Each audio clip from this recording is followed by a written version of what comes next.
안녕하세요. 다케TV 다케입니다. 오늘은 다이어트 약을 복용하시는 분들에게 있어서 다이어트 약을 먹다 보면 점점 그 효과가 떨어지는 것 같다 라고 말씀하시는 분들을 위한 그런 방송입니다. 바로 다이어트 약의 내성에 대해서 같이 한번 나눠보도록 해보겠습니다.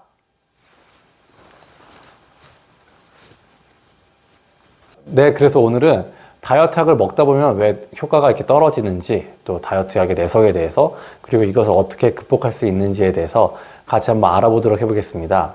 일단 다이어트 약이라는 것이 무엇인지 먼저 살펴보자면요. 일반적으로는 식욕 억제제, 그리고 지방이나 아니면 탄수화물 흡수 억제제, 그리고 또 지방이 좀 더 잘 탈 수 있는 지방 대사제, 그 외에 나머지 이게 묶어서 기타 약제들로 구분해 볼 수가 있을 것입니다. 네, 이러한 다이어트 약 중에서 식욕 억제제만 따로 먹거나 아니면 흡수 억제제만 따로 먹는 형태로 한 알만 먹는 경우도 있고요. 또 이러한 여러 약들을 좀 적절히 조합해서 전체적으로 다이어트가 좀 잘 될 수 있게 그렇게 조합을 시켜서 약을 복용하기도 합니다. 네, 그런데 다이어트 약을 복용하다 보면 이게 다이어트 클리닉에 오셔서 꼭 이런 말씀을 하시는 분들이 계십니다. 약 효과가 점점 떨어지는 것 같아요. 심지어 처음에 먹던 약이 가장 효과가 좋았어요 라고 말씀하시는 분들이 계시는데요.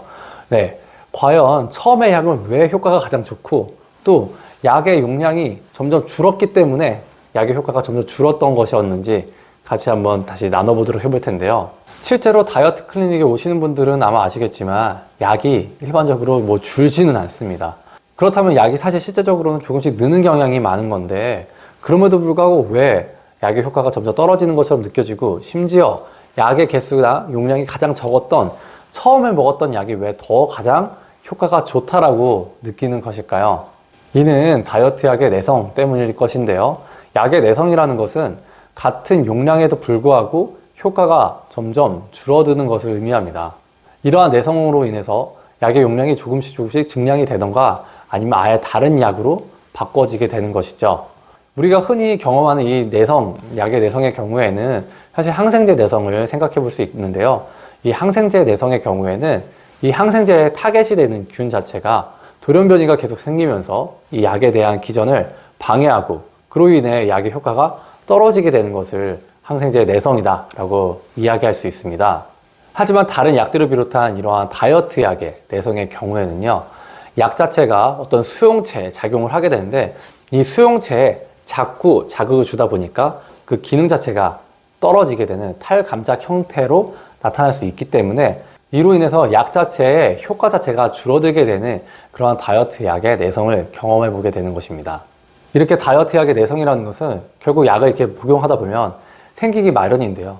이러한 다이어트 약의 내성을 최대한 억제시키면서 다이어트를 완성시킬 수 있는 방법 어떤 게 있을까요? 일단 다이어트 약을 처음에 복용하실 때 이 시작점이 굉장히 중요한데요. 이 시작점 자체를 굉장히 높은 용량으로 시작하는 것을 당연히 지양하셔야 될 것입니다. 이유는 이렇습니다. 다이어트를 하는 데 있어서 일단 처음부터 약이 세게 되면 효과는 좀 세게 잘 느껴질 수 있을 것입니다. 하지만 그만큼 부작용도 높을 것이고요. 또한 이렇게 높은 용량으로 시작하게 된다면 다이어트라는 것이 100m 달리기 같이 단거리가 아니라 정말 장거리, 마라톤이라고 봐야 되는데 가는 기간 동안에 올릴 수 있는 약 용량이라는 건 한계가 있기 때문에 그렇기 때문에 약의 용량을 처음부터 너무 세게 하지 않고 적절한 수준에서 시작을 하셔야 가는 기간 동안에 이 약의 효과가 떨어지는 느낌이 나면서 다이어트가 잘 안 되실 때 그때 약 용량을 조금씩 올릴 수가 있는 그러한 장기간의 플랜을 잡을 수가 있게 될 것입니다. 네, 물론 다이어트 클리닉에 오시는 분들의 목적, 분명하죠. 식욕도 좀 확 좀 잡아주고 그러면서 체중도 좀 빨리 좀 잘 빼나가는 것을 목적으로 갖고 오시는 분들이 많으실 텐데요. 이러한 분들의 이러한 의지, 어떤 목표 지향적인 그러한 사고에 대해서 이 주치의가 확실히 그것들에 대해서 좀 절제시킬 수 있는 그런 부분들이 좀 필요하고요. 개인에게 좀 잘 맞춰서 그럼에도 불구하고 효과는 어느 정도 나면서 부작용은 최소화하면서 이 장기간 마라톤을 끌고 갈 수 있는 그런 플랜을 잡고 가는 것. 그렇기 때문에 다이어트 클리닉에 의사가 존재하는 곳입니다. 이렇게 다이어트 클리닉에 내원하셔서 진료를 받음으로써 아이러니하게도 약의 용량에만, 약 종류에만 너무 의존하는 것이 아니라 이러한 적절한 상담을 통해 현재 내가 잘못하고 있는 그런 부분들이 어떤 것인지를 좀 먼저 한번 점검을 해보고요. 또 개선할 수 있는 생활 습관들을 좀 개선함으로써 같이 호흡을 맞춰가면서 다이어트를 해 나간다면 약 자체만은 무조건 올리는 형태로 하는 그러한 다이어트 약 처방이 되는 것이 아니라 다이어트를 보다 더 건강하게 해나갈 수 있는 그러한 발판을 마련해 놓을 수 있을 것이라고 생각합니다. 이렇게 한다면 다이어트 약에 대한 내성도 조금 걱정을 좀 내려놓을 수 있지 않을까 그렇게 보고 있고요.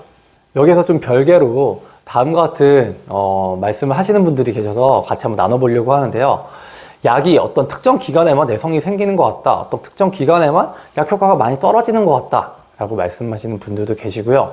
또 어떤 분들은 부작용이 너무 없는 거 보니까 약 효과가 많이 없는 것 아니냐? 라고 말씀하시는 분들도 계십니다. 일단 첫 번째, 약이 특정 기간에만 내성이 생기는 것 같다. 어떤 특정 기간에만 효과가 많이 떨어지는 것 같다. 라고 말씀하시는 분들도 계시는데요. 이건 반대로 생각하면 어떤 특정 기간에만 내 식욕 자체가 너무 많이 올라가고 어떤 그런 부분에 있어서 절제가 잘 안 돼서 체중 감량 자체가 잘 안 되고 체중이 느는 것 같다. 이런 식으로 좀 뒤집어서 볼 필요가 있습니다. 여성분들의 경우에는 아무래도 생리 전 기간이 되겠죠. 그 기간에는 같은 동일한 용량의 약을 먹는다 하더라도 아무래도 이 식욕 자체가 많이 올라가는 곳에 잡기가 쉽지가 않을 것입니다. 그렇기 때문에 생리 전에는 조금 더 식욕이 많이 올라가서 약의 효과가 떨어지는 것 같다. 약의 내성이 그때만 좀 생기는 것 같다.